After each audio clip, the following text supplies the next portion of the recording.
ನಮಸ್ಕಾರ ಸ್ನೇಹಿತರೆ, welcome back to ಖುಷಿ ವ್ಲಾಗ್ಸ್. ಎಲ್ಲರೂ ಹೇಗಿದ್ದೀರಾ? ಮಧ್ಯಾಹ್ನದ ಸಮಯ ನಾನು ವ್ಲಾಗ್ ಶುರು ಮಾಡ್ತಾ ಇದ್ದೀನಿ. ಊರಿಂದ ಬಂದು 2 ದಿನ ಆಗಿತ್ತು. ನೀವು ಕೂಡ ಊರಿನ ವ್ಲಾಗ್ಸನ್ನೆಲ್ಲ ಮಿಸ್ ಮಾಡ್ಕೊಳ್ತಾ ಇದ್ದೀನಿ ಅಂತ ಕಮೆಂಟ್ ಮಾಡಿದ್ರಿ. ನನಗೂ ಕೂಡ ಅದೇ ಥರ ಅಲ್ಲಿಯ ವಾತಾವರಣ, ಅಲ್ಲಿಯ ಒಂದು ನೆನಪು ಕಾಡ್ತಾನೇ ಇತ್ತು. ಬಟ್ 1-2 ದಿನ ಕಷ್ಟ ಆಗುತ್ತೆ, ಆಮೇಲೆ ಮತ್ತೆ ಇದು ರೂಢಿ ಆಗುತ್ತೆ. ಇವಾಗ ನಾನು ಹೀರೆಕಾಯಿ ಹಸಿ ಮತ್ತು ಇದರ ಸಿಪ್ಪೆ ಚಟ್ನಿ ಮಾಡ್ತಾಯಿದ್ದೀನಿ. ಊರಲ್ಲಿ ಈ ಅಡುಗೆ ಮಾಡಿದ್ವಿ ಅಂದಾಗ ಸಾಕಷ್ಟು ಜನ ನೀವು ಈ ಹಸಿ ಮತ್ತು ಸಿಪ್ಪೆ ಚಟ್ನಿ ಮಾಡೋದನ್ನು ತೋರಿಸಿ ರೆಸಿಪಿ ಶೇರ್ ಮಾಡಿ ಅಂತ ಹೇಳಿದ್ರಿ. ಆವಾಗ ಸಾಧ್ಯ ಆಗಿರಲಿಲ್ಲ. ಇವಾಗ ನಮ್ಮ ಮನೆಯಲ್ಲಿ ನಾನು ಹಸ್ಬೆಂಡ್ ತೊಗೊಂಬಂದಿದ್ರು. ನನಗೆ ಹಸಿ ತಿನ್ನಬೇಕು, ಚಟ್ನಿ ತಿನ್ನಬೇಕು ಅಂತ ಅನ್ನಿಸ್ತಾ ಇತ್ತು. ಅದಕ್ಕೋಸ್ಕರ ಮಾಡ್ತಾಯಿದ್ದೀನಿ. ಜೊತೆಗೆ ರೆಸಿಪಿ ಕೂಡ ಶೇರ್ ಮಾಡ್ತೀನಿ. ಮೊದಲನೇದಾಗಿ ಎಲ್ಲ ರೆಡಿ ಮಾಡಿ ಇಟ್ಟು ಹೋಗಿದ್ದೆ. ನಾನು ಸ್ನಾನ ಮುಗಿಸ್ಕೊಂಬಂದು ಇವಾಗ ಅಡುಗೆ ಮಾಡ್ತಾ ಇರೋದು. ಹೀರೆಕಾಯಿನ ಚೆನ್ನಾಗಿ ತೊಳೆದು ಸಿಪ್ಪೆನೆಲ್ಲ ತೆಗೆದು ಇಟ್ಕೊಂಡೆ. ಹಾಗೆ ಇದು ಹಸಿಗೆ ಹೆಚ್ಕೊಳ್ತಾ ಇದ್ದೀನಿ ಸಣ್ಣಕ್ಕೆ. ಸಿಪ್ಪೆ ಮತ್ತು ಸ್ವಲ್ಪ ಕೊತ್ತಂಬರಿ ಸೊಪ್ಪು, ಹಾಗೆ ಒಂದು 4 ಬೆಳ್ಳುಳ್ಳಿ ಹೆಸಳು ಮತ್ತು 1 ಅಥವಾ 2 ಹಸಿಮೆಣಸು. ನಾನು ಊರಿಂದ ಹಸಿಮೆಣಸು ತೊಗೊಂಬಂದಿದ್ದೆ, ಅದು ಖಾರ ಇರಲಿಲ್ಲ. ಸೊ ಹಾಗಾಗಿ ಒಂದು ಸ್ವಲ್ಪ ಅಂದರೆ 2 ಹಸಿಮೆಣಸು ಹಾಕ್ತಾಯಿದ್ದೀನಿ. ಬೆಳ್ಳುಳ್ಳಿ ಮತ್ತು ಹಸಿಮೆಣಸು ಎಣ್ಣೆಯಲ್ಲಿ ಹುರ್ಕೋಬೇಕು, ಚೆನ್ನಾಗಿ ಹುರಿಬೇಕು ಇದು. ನಂತರ ನಾನಿಲ್ಲಿ ಹಸಿಗೆ ರೆಡಿ ಮಾಡ್ಕೊಂಡಿದ್ದೀನಿ ಪಕ್ಕದಲ್ಲೇ. ಇವಾಗ ಕೊತ್ತಂಬರಿ ಸೊಪ್ಪು ಹಾಕ್ತಾಯಿದ್ದೀನಿ ಮತ್ತು ಹೀರೆಕಾಯಿ ಸಿಪ್ಪೆ ಕೂಡ ಹಾಕಿ ಇವಾಗ ಎಣ್ಣೆಯಲ್ಲೇ ಇದನ್ನು ಫ್ರೈ ಮಾಡ್ಕೊಳ್ತೀನಿ. ಇದು ಬೇರೆ ಬೇರೆ ರೀತಿಯಲ್ಲಿ ಚಟ್ನಿನ ಮಾಡ್ಬೋದು. ನಾನು ಈ ಥರ ಮಾಡ್ತೀನಿ, ನನಗೆ ಈ ಥರದ್ದು ಇಷ್ಟ ಆಗುತ್ತೆ. ಚೆನ್ನಾಗಿ ಅದು ಬೆಂತು ಇವಾಗ ಎಣ್ಣೆಯಲ್ಲೇ ಹುರಿದಿರೋದು. ಇದನ್ನೆಲ್ಲ ತೆಗೆದು ಇಡ್ತಾ ಇದ್ದೀನಿ. ಹಾಗೆ ಒಂದು ಸ್ವಲ್ಪ ತೆಂಗಿನ ತುರಿ ಒಂದು ಸ್ವಲ್ಪ ಹಾಕಬೇಕು. ನಂತರ ನಾನು ಅದೇ ಒಂದು ಬಾಣಲೆಯಲ್ಲೇ ಸ್ವಲ್ಪ ಎಣ್ಣೆ ಹಾಕಿ ತೆಂಗಿನೆಣ್ಣೆ ಬಳಸ್ತಾ ಇದ್ದೀನಿ.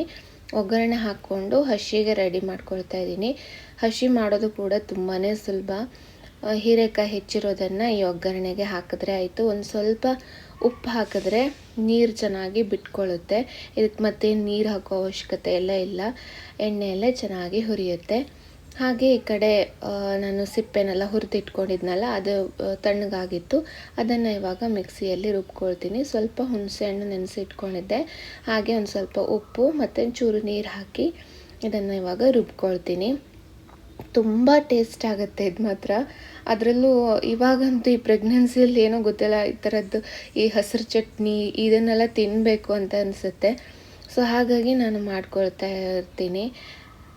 ಗಟ್ಟಿ ಚಟ್ನಿ ಇದು, ಅನ್ನಕ್ಕೆ ಗಟ್ಟಿಯಾಗಿ ಕಲಿಸ್ಕೋಬೋದು. ಮತ್ತು ಇದಕ್ಕೆ ಒಗ್ಗರಣೆ ಏನೂ ನಾನು ಹಾಕಿಲ್ಲ, ಇಷ್ಟೇ ಚಟ್ನಿ.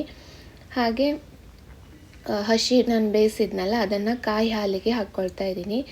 ಕಾಯಿ ಹಾಲು ಚೆನ್ನಾಗಿ ದಪ್ಪಗೆ ತೆಕ್ಕೋಬೇಕು. ಆ ನಾರನ್ನೆಲ್ಲ ಹಿಂಡಿ ಕಾಯಿ ಹಾಲನ್ನು ಮಾತ್ರ ನಾನು ತೆಗೆದಿಟ್ಕೊಂಡಿದ್ದೆ. ಹಾಗೆ ಇವಾಗ ಒಂದು ಅರ್ಧ ಲೋಟ ಮಜ್ಜಿಗೆ ಹಾಕ್ತಾಯಿದ್ದೀನಿ. ಹಾಗೆ ರುಚಿಗೆ ತಕ್ಕಷ್ಟು ಉಪ್ಪು ಇಷ್ಟು ಹಾಕಿ ಇದನ್ನು ಚೆನ್ನಾಗಿ ಮಿಕ್ಸ್ ಮಾಡಿದ್ರೆ ಆಯಿತು. ಹಸಿ ರೆಡಿ ಆಯಿತು. ಹಸಿನೂ ರುಚಿ ಆಗುತ್ತೆ, ಸಿಪ್ಪೆ ಚಟ್ನಿ ಕೂಡ ರುಚಿ ಆಗುತ್ತೆ. ಹಾಗೆ ತರಕಾರಿ ಸಾಂಬಾರು ಮಾಡಿದ್ದೆ. ಹಸ್ಬೆಂಡ್ಗೆ ಲಂಚ್ ಬಾಕ್ಸ್ ಹಾಕಬೇಕಲ್ಲ, ಅದಕ್ಕೋಸ್ಕರ ಅನ್ನ ಸಾರು ಎಲ್ಲ ಮಾಡಿದ್ದೆ. ಮಧ್ಯಾಹ್ನ ನನಗೋಸ್ಕರ ನಾನು ಹಸಿ ಇದನ್ನೆಲ್ಲ ಮಾಡ್ಕೊಳ್ತೀನಿ, ಸ್ವಲ್ಪ ತಂಪಾಗಿ ಊಟ ಮಾಡಬೇಕು ಅಂತ. ಹಾಗೆ ಅನ್ನ, ಸ್ವಲ್ಪ ಹಸಿ ಮತ್ತು ಸಾಂಬಾರು, ಚಟ್ನಿ ಎಲ್ಲ ಹಾಕ್ಕೊಂಡು ಊಟ ಮಾಡಿದ್ದಾಯಿತು. ಸಿಂಪಲ್ ಊಟ ಇವತ್ತು. ಊಟ ಆಯಿತು ನಮ್ಮದು. ಸಮಯ ಇವಾಗ 2:30. ಸಿಕ್ಕಾಪಟ್ಟೆ ಬಿಸಿಲು. ಸ್ವಲ್ಪ ಬಟ್ಟೆ ಎಲ್ಲ ಒಣಗಿ ಹಾಕಿದ್ದು ಬೆಳಗ್ಗೆನೇ ಹಚ್ಚೋದು ತಂದಿಟ್ಟು ಹೋದರು, ಯಾಕಂದರೆ ಬೇಗ ಒಣಗುತ್ತಲ್ಲ, ಅವ್ರಿಗೆ ಹೋಗೋಕ್ಕೆ ಲೇಟಾಗಿತ್ತು.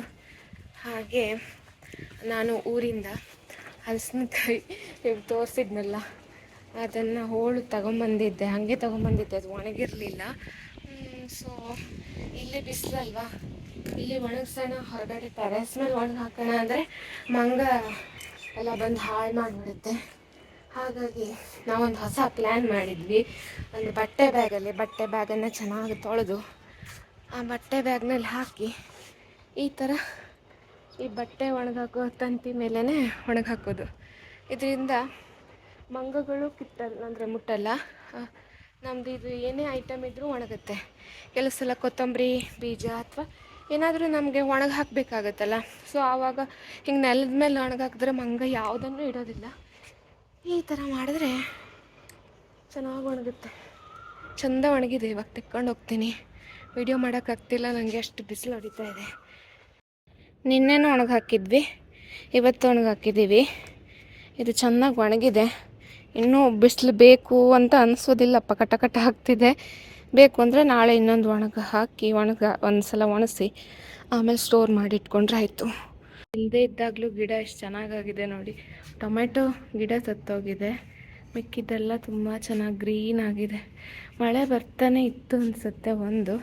ಎರಡನೇ ನೀರು ಹಾಕಿ ಅಂತ ಹೇಳಿ ಹೋಗಿದ್ದೆ ನಾನು ಸೆಕ್ಯೂರಿಟಿ ಅವ್ರ ಹೆಂಡತಿ ಹತ್ರ. ನೀರು ಹಾಕಿದ್ದಾರೆ ಪಾಪ, ನಾನು ಅವ್ರಿಗೆ ಅಮೌಂಟ್ ಕೊಡ್ತೀನಿ. ಇವಾಗ ತೆಗೆದು ನೋಡ್ತಾ ಇದ್ದೀನಿ, ಚೆನ್ನಾಗಿಯೇ ಒಣಗಿದ್ದು. ಇನ್ನು ಒಂದು ಬಿಸಿಲು ಬೇಕಾಗುತ್ತೆ ಇದಕ್ಕೆ. ಈ ಹಲಸಿನಕಾಯಿ ಹುಳಿ ಮಾಡೋದಕ್ಕೆ ಎಲ್ಲ ತುಂಬ ರುಚಿಯಾಗುತ್ತೆ. ಇನ್ನೊಂದು ಸ್ವಲ್ಪ ದಿನ ತಿನ್ನಬೇಕು ಅಂತ ಅನಿಸುತ್ತೆ. ಇದು ಇವಾಗ ಸೀಸನ್ ಅಲ್ವಾ, ಹಾಗಾಗಿ ತೊಗೊಂಬಂದಿದ್ದೆ.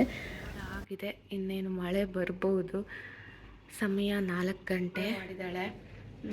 ನಾನು ಅವಳನ್ನ ನಿದ್ದೆ ಮಾಡಿಸಿ ಎದ್ದು ಬಂದೆ.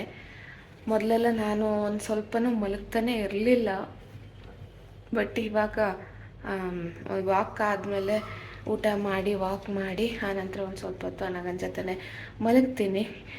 ನಿದ್ದೆ ಮಾಡಬಾರ್ದು ಅಂತಲೇ ಅಂದ್ಕೊಳ್ತೀನಿ. ಒಂದೊಂದು ದಿನ ನಿದ್ದೆ ಬಂದುಬಿಡುತ್ತೆ. ಇಲ್ಲ ನಿದ್ದೆ ಬಂದಿಲ್ಲ ಅಂದರೆ ಅವಳು ನಿದ್ದೆ ಮಾಡಿದ ತಕ್ಷಣ ನಾನು ಎದ್ದು ಬರ್ತೀನಿ. ಸ್ವಲ್ಪ ನಿದ್ದೆ ಜಾಸ್ತಿ ಮಾಡ್ದಂಗೆ ಮತ್ತು ಅಂದರೆ ಸುಸ್ತು ಮತ್ತು ಒಂಥರ ಆಲಸ್ಯ ಜಾಸ್ತಿ ಆಗುತ್ತೆ. ಹಂಗಾಗಿ ರೆಸ್ಟ್ ಮಾಡಿದ್ರೆ ಸಾಕು ಅಂತ ಅಂದ್ಕೊಂಡಿದ್ದೀನಿ. ಕೆಲವು ಸಲ ನಿದ್ದೆ ಬಂದುಬಿಡುತ್ತೆ ನನಗೆ. ಹಾಗೆ ಊರಿಂದ ಬಂದಮೇಲೆ ಊರನ್ನು ನಾನು ತುಂಬಾ ಮಿಸ್ ಮಾಡ್ಕೊಳ್ತಾ ಇದ್ದೀನಿ. ಅಲ್ಲಿ ವಾತಾವರಣ, ಅಲ್ಲಿ ತಂಪಾಗಿರ್ತಾ ಇತ್ತು ಅಲ್ಲಿ, ಮತ್ತು ಅಮ್ಮನ ಅಡಿಗೆ, ಅದನ್ನೆಲ್ಲ ನಾನು ತುಂಬ ಮಿಸ್ ಮಾಡ್ಕೊಳ್ತಾ ಇದ್ದೆ. 1-2 ದಿನ ತುಂಬಾ ಬೇಜಾರಾಗ್ತಾ ಇತ್ತು. ಆ ನಂತರ ಇವಾಗ ಸ್ವಲ್ಪ ಸೆಟ್ ಆಗ್ತಾ ಇದೆ ಈ ಲೈಫ್ಗೆ. ಹಾಗೆ ಪ್ರೆಗ್ನೆನ್ಸಿ ಒಬ್ಬೊಬ್ರದ್ದು ಒಂದೊಂದು ಥರದ ಅನುಭವ ಇರುತ್ತೆ, ಒಬ್ಬೊಬ್ರಿಗೆ ಒಂದೊಂದು ಥರದ ಸಿಮ್ಟಮ್ಸ್ ಇರುತ್ತೆ. ಫಸ್ಟ್ ಪ್ರೆಗ್ನೆನ್ಸಿ, ಸೆಕೆಂಡ್ ಪ್ರೆಗ್ನೆನ್ಸಿಗೆ ನಮಗೆ ಒಬ್ಬರಿಗೆ ಆದರೂ ಕೂಡ ಆ ಪ್ರೆಗ್ನೆನ್ಸಿಗೂ ಈ ಪ್ರೆಗ್ನೆನ್ಸಿಗೂ ತುಂಬಾ ವ್ಯತ್ಯಾಸಗಳು ಕಂಡುಬರುತ್ತೆ. ಸೊ ಹೀಗೆಲ್ಲ ಒಬ್ಬೊಬ್ರಿಗೆ ಒಂದೊಂದು ಥರದ ಅನುಭವ. ಸಾಕಷ್ಟು ಇದ್ರ ಬಗ್ಗೆ ಕೆಲವೊಂದು ಪ್ರಶ್ನೆಗಳು ಬರ್ತಾ ಇತ್ತು. ಹಾಗೆ ಆ ಸಿಮ್ಟಮ್ಸ್ ಬಗ್ಗೆ ನಾನು ಒಂದು ಸಪ್ರೇಟಾಗಿ ಬ್ಲಾಗ್ ಮಾಡ್ತೀನಿ. ಯಾಕಂದರೆ 3 ಮಂತ್ಸ್ವರೆಗೂ ನಾನು ತುಂಬ ಪ್ರಾಬ್ಲಮ್ ಫೇಸ್ ಮಾಡಿದ್ದೀನಿ. ಅದ್ರಲ್ಲಿ ಏನೆಲ್ಲ ಆಯಿತು ಅನ್ನೋದನ್ನು ಇನ್ನೊಂದು ಸಲ ಹೇಳ್ತೀನಿ. ಅದಾದಮೇಲೆ ನಾನು ಇವಾಗ ಆರಾಮಾಗಿದ್ದೀನಿ, ಬಟ್ ನನಗೆ ಸ್ವಲ್ಪ ಸುಸ್ತು ಜಾಸ್ತಿ ಆಗ್ತಾಯಿದೆ. ಅಂದರೆ ಮಾತಾಡುವಾಗೆಲ್ಲ ಜಾಸ್ತಿ ಉಸಿರು ಬರುತ್ತೆ, ವ್ಲಾಗ್ ಮಾಡುವಾಗ ಅಥವಾ ಮಾತಾಡುವಾಗ ಜಾಸ್ತಿ ಉಸಿರು ಬರುತ್ತೆ. ನಾನು 3 ಆಗೋವರೆಗೂ ಏನೂ ಕೂಡ ವಾಕ್ ಕೂಡ ಮಾಡಿಲ್ಲ.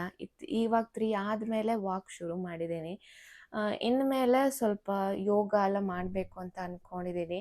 ಆದರೆ ನಾನೇ ಓನಾಗಿ ಮಾಡಲ್ಲ, ನಾನು ಯಾರು ಅಂತ ಒಂದು ಟೀಚರು ಅಥವಾ ಗೊತ್ತಿರೋರ ಹತ್ರ ಕೇಳಿಕೊಂಡು ಮಾಡ್ತೀನಿ. ಯಾಕಂದರೆ ಪ್ರೆಗ್ನೆನ್ಸಿಯಲ್ಲಿ ಸುಮ್ಮನೆ ನಾವು ಏನೋ ಒಂದು ವಿಡಿಯೋ ನೋಡ್ಕೊಂಡು ಮಾಡಬಾರ್ದು ಅಂಥೇಳಿ ನಾನೊಂದು ಕೋರ್ಸ್ ತೊಗೋಬೇಕು ಅಂತೆಲ್ಲ ಅಂದ್ಕೊಂಡಿದ್ದೀನಿ. ಅದನ್ನು ನಾನು ಮಾಡಿದ್ರೆ ಅದ್ರ ಬಗ್ಗೆ ಖಂಡಿತ ವ್ಲಾಗಲ್ಲಿ ಶೇರ್ ಮಾಡ್ತೀನಿ. ಅಂದರೆ ಪ್ರೆಗ್ನೆನ್ಸಿ ರಿಲೇಟೆಡು ಸ್ವಲ್ಪ ಧ್ಯಾನ ಮತ್ತು ಯೋಗ ಇದ್ರ ಬಗ್ಗೆ ಇರುವಂಥ ಒಂದು ಕೋರ್ಸನ್ನು ಮಾಡಬೇಕು ಅಂತ ಅಂದ್ಕೊಂಡಿದ್ದೀನಿ. ಇವತ್ತು ತಾನೇ ಕಾಂಟ್ಯಾಕ್ಟ್ ಮಾಡಿದ್ದೀನಿ, ಇನ್ನೂ ಅದು ರಿಜಿಸ್ಟ್ರೇಷನ್ ಇನ್ನೂ ಏನೂ ಆಗಿಲ್ಲ, ಅದಕ್ಕೆ ಅದ್ರ ಬಗ್ಗೆ ಹೇಳ್ತಾ ಇಲ್ಲ. ಅದು ಮಾಡಿದ್ರೆ ಅದ್ರ ಬಗ್ಗೆನೂ ನಾನು ಡೀಟೇಲ್ಸು ಕೊಡ್ತೀನಿ, ಹೇಳ್ತೀನಿ. ಹಾಗೆ ಈ 30+ ಏಜಲ್ಲಿ ಪ್ರೆಗ್ನೆನ್ಸಿ ಎಷ್ಟು ಸೇಫು ಅನ್ನೋದ್ರ ಬಗ್ಗೆ ಕೂಡ ಒಂದು ಪ್ರಶ್ನೆ ಇರುತ್ತೆ. ನನಗೆ ಇವಾಗ 30+. ನಾನು ಡಾಕ್ಟ್ರ್ ಹತ್ರ ಕೇಳಿದ್ದೀನಿ, ಈ ಏಜಲ್ಲಿ ಪ್ರೆಗ್ನೆನ್ಸಿ ಸೇಫಾ ಮ್ಯಾಮ್ ಅಂತ. ಅವರು ನಿಮ್ಮ ಏಜ್ಗೆ ಸೇಫ್, ಏನೂ ಪ್ರಾಬ್ಲಮ್ ಇಲ್ಲ ಅಂತ ಹೇಳಿದ್ರು. ಇನ್ ಜನರಲ್ 35 ಒಳಗಡೆ ಈ ಪ್ರೆಗ್ನೆನ್ಸಿ ಸೇಫ್ ಅಂತ ಹೇಳ್ತಾರೆ. ಡಾಕ್ಟ್ರ್ ಹಾಗೆ ಹೇಳಿದರು ನನಗೆ. ಬಟ್ ಒಬ್ಬೊಬ್ಬರ ಬಾಡಿ ಒಂದೊಂದು ಥರ ಇರುತ್ತೆ, ಒಬ್ಬೊಬ್ರಿಗೆ ಒಂದೊಂದು ಥರದ ಆರೋಗ್ಯ ಸಮಸ್ಯೆ ಇರುತ್ತೆ. ಅದರಿಂದ ಏನಾದರೂ ಪ್ರಾಬ್ಲಮ್ ಆಗ್ಬೋದು ಅಷ್ಟೇ, ಏಜ್ ಏನೂ ಪ್ರಾಬ್ಲಮ್ ಅಲ್ಲ. ಕೆಲವೊಬ್ಬರಿಗೆ ಇನ್ನೂ ಲೇಟಾಗಿ 35 ಮೇಲ್ಗಡೆನೂ ಕೂಡ ಪ್ರೆಗ್ನೆನ್ಸಿ ಕನ್ಫರ್ಮ್ ಆಗುತ್ತೆ, ಮಗು ಆಗುತ್ತೆ.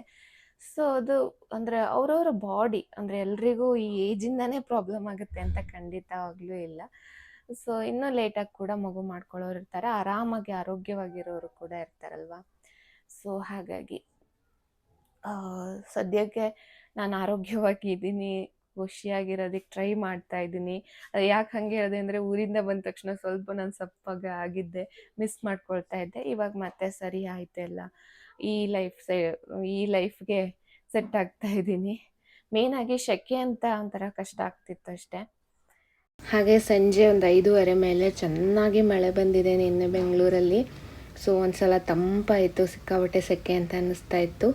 ಇಷ್ಟು ಹೇಳ್ತಾ ಇವತ್ತಿನ ಒಂದು ವಿಡಿಯೋವನ್ನು ಮುಗಿಸ್ತಾ ಇದ್ದೀನಿ. ವಿಡಿಯೋ ಇಷ್ಟ ಆದರೆ ಲೈಕ್ ಮಾಡಿ, ಹಾಗೆ ನಮ್ಮ ಚಾನಲ್ನ ಸಬ್ಸ್ಕ್ರೈಬ್ ಮಾಡಿಕೊಂಡು ಸಪೋರ್ಟ್ ಮಾಡಿ. ನಮಸ್ಕಾರ.